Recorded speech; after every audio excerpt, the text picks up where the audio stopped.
श्री स्वामी समर्थ. सर्व स्वामी भक्तांचं आपल्या चॅनलवर स्वागत आहे.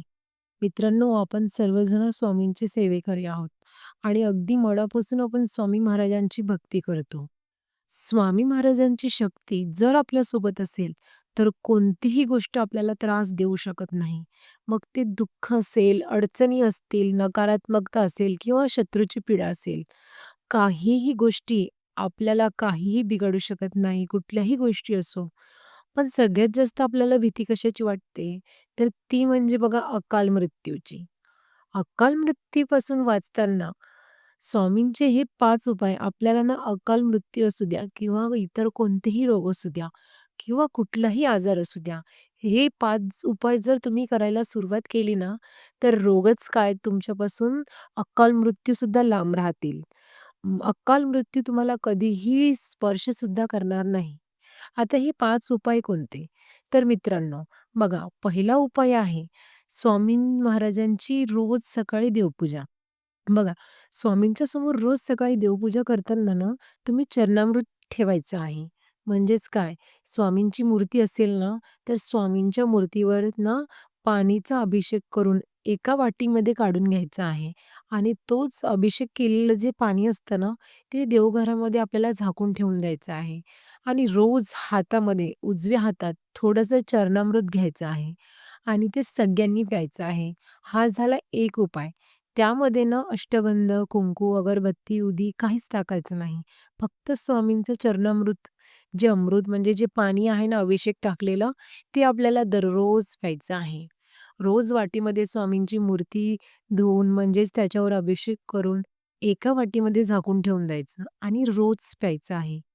त्यामुळे काय होणार तुम्हाला स्वामी महाराजांची कृपा लाभणार आहे आणि जे अकाल मृत्यूचं तुमच्यावरचं संकट आहे ते टळणार आहे. आणि दुसरा उपाय बघा, रोज घरामध्ये ना सकाळ किंवा संध्याकाळ तारक मंत्र बोलायचा आहे. ज्या घरामध्ये ना तारक मंत्र बोलला जातो, त्या घरामध्ये ना रोग, आजार किंवा अकाल मृत्यू कधीच येत नाही. कुठल्याही प्रकारची नकारात्मकता जी असते ना, ती त्या घरामध्ये येतच नाही. तर रोज सकाळ किंवा संध्याकाळ तुम्हाला तारक मंत्र म्हणायचं आहे. आता तिसरा उपाय जेव्हाही तुम्ही घरातून बाहेर पडाल ना, कोणत्याही कामासाठी बाहेर पडा. तुम्ही कुठल्याही महत्त्वाच्या कामासाठी म्हणा किंवा दररोज आपण जेवढ्या वेळेस बाहेर पडणार आहोत ना, तेव्हा फक्त 3 वेळेस कृष्ण मंत्र बोलायचा आहे. तो म्हणजे कुठला? कृष्णाय वासुदेवाय हरये परमात्मने प्रणतः क्लेशनाशाय गोविंदाय नमो नमः.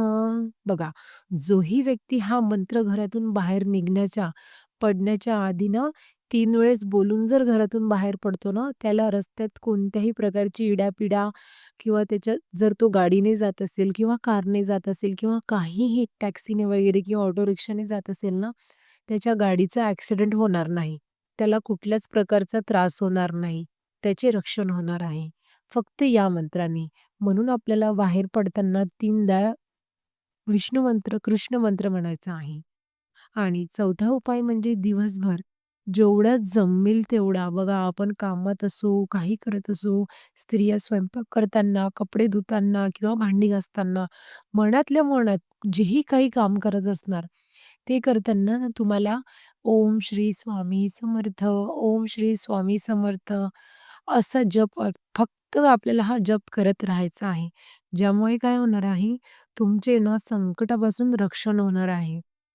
अशा प्रकारे बघा, हे 2, 3, 4 उपाय जे जर तुम्ही करत असाल ना, तर तुमच्या आयुष्यातून अकाल मृत्यू हे हमेशासाठी नाहीसं होणार आहे. म्हणजे तुमचा कधीच अकाल मृत्यू होणार नाहीये किंवा तुमच्यावर कुठल्याही प्रकारची इडापिडा किंवा संकट येणार नाहीये.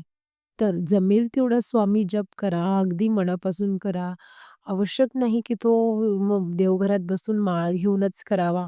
तुम्ही जिथे असाल तिथे करा. झोपलेले असाल तिथे सुद्धा तुम्ही डोळे मिटून मनातल्या स्वामी नामाचा जप सतत चालू ठेवायचा आहे. तर मित्रांनो, आज तुम्हाला ह्या व्हिडिओमधली माहिती आवडली असेल, तर कमेंटमध्ये श्री स्वामी समर्थ लिहायला विसरू नका आणि चॅनलवर जर का तुम्ही नवीन असाल, तर चॅनल सबस्क्राईब करायला विसरू नका. धन्यवाद मित्रांनो. श्री स्वामी समर्थ.